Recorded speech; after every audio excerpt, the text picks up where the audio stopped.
दोस्तों, एक बार की बात है। एक गांव में एक किसान अपने बेटे के साथ रहता था। वो जिंदगी के मुश्किल से मुश्किल टाइम में भी शांत और पॉजिटिव रहता और हमेशा ये कहता, जो होता है अच्छे के लिए होता है, बस ऊपर वाले पे भरोसा रखो। उसके पास एक घोड़ा भी था जिससे वो बहुत प्यार करता था और उसे अपने परिवार का सदस्य मानता था।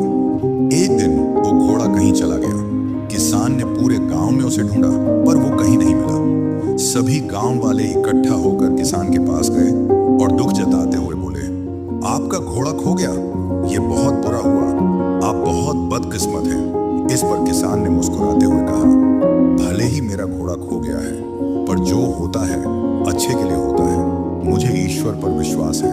गांव वालों को किसान की ये बात समझ नहीं आई और वो अपने अपने घर चले गए। कुछ महीनों बाद वो घोड़ा वापस आ गया और इस बार वो अपने साथ कई और जंगली घोड़े भी ले आया। सभी गांव वाले फिर इकट्ठा हुए और उत्साह से बोले, आपका घोड़ा खो जाना अच्छा था, अब आपके पास इतने सारे घोड़े हैं, आप कितने खुशकिस्मत हैं। इस पर किसान ने फिर से शांत स्वर में कहा, भले ही अब मेरे पास बहुत सारे घोड़े हैं, लेकिन मुझे कोई विशेष खुशी नहीं है। जो होता है अच्छे के लिए होता है। मुझे ईश्वर पर विश्वास है। गांव वालों को किसान की यह बात फिर से समझ नहीं आई और वो अपने अपने घर चले गए। कुछ समय बाद किसान के बेटे ने घुड़सवारी सीखना शुरू किया, लेकिन एक दिन वो घोड़े से नीचे गिर गया और उसकी टांग टूट गई। सभी गांव वाले फिर इकट्ठा हुए और अफसोस जताते हुए बोले, शायद इतने सारे घोड़े मिलना अच्छा नहीं था। अगर ये घोड़े नहीं होते तो आपके बेटे की टांग न टूटती। आप बहुत बदकिस्मत हैं। किसान ने फिर वही बात कही, भले ही मेरे बेटे की टांग टूट गई है, पर जो होता है अच्छे के लिए होता है। मुझे ईश्वर पर विश्वास है। गांव वालों को किसान की ये बात फिर समझ नहीं आई और वो अपने अपने घर चले गए। कुछ समय बाद राज्य पर हमला हो गया। राजा की सेना कम पड़ने लगी, इसलिए सभी जवान लड़कों को सेना में भर्ती किया जाने लगा।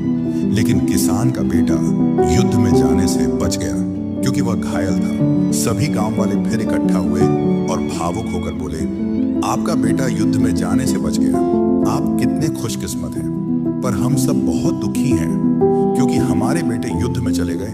हमें नहीं पता वो वापस आएंगे भी या नहीं। गांव वालों ने किसान से पूछा, हमने आपको जीवन के मुश्किल से मुश्किल वक्त में भी शांत और पॉजिटिव रहते देखा है, आप ऐसा कैसे कर लेते हैं। किसान मुस्कुराया और कहा, हमेशा खुश और पॉजिटिव रहने के लिए दो बातों को समझना जरूरी है। पहली बात, लोगों की बातों को ज्यादा ध्यान मत दो, क्योंकि उनकी बातों को ध्यान देने का मतलब है अपनी खुशियों की रिमोट कंट्रोल दूसरों के हाथों में देना। अगर लोग आपकी तारीफ करेंगे तो आप खुश हो जाएंगे और अगर बुराई करेंगे तो आपको गुस्सा आएगा। अगर आप लोगों की बातों पर ध्यान दोगे तो आपका दिमाग अशांत हो जाएगा और आप अपने जीवन के जरूरी कामों पर ध्यान नहीं दे पाओगे। दूसरी बात, कभी भी किसी बात को तुरंत अच्छा या बुरा मत कहो। जिस तरह किसी किताब के सिर्फ एक लाइन को पढ़कर यह नहीं बताया जा सकता कि पूरी किताब अच्छी है या बुरी, उसी तरह लाइफ के किसी एक इंसिडेंट को देखकर यह नहीं कहा जा सकता कि वो पूरी जिंदगी के लिए अच्छी थी या बुरी। आज जो घटना अच्छी लग रही है वो कल बुरी साबित हो सकती है और आज जो घटना बुरी लग रही है वो कल अच्छी भी लग सकती है। जैसा कि हमने इस कहानी में देखा, आपके साथ क्या होगा वो आपके हाथ में नहीं है, लेकिन आपके कर्म आपके हाथ में हैं। इसलिए अपने कर्म और सोच को अच्छा बनाओ और बाकी चीजें ऊपर वाले के हवाले कर दो, क्योंकि जो भी होता है वो अच्छे के लिए ही होता है। बस ईश्वर पर भरोसा रखो। दोस्तों, हमारे आसपास कई लोग हैं जो अपनी जिंदगी में मुश्किल दौर से गुजर रहे हैं।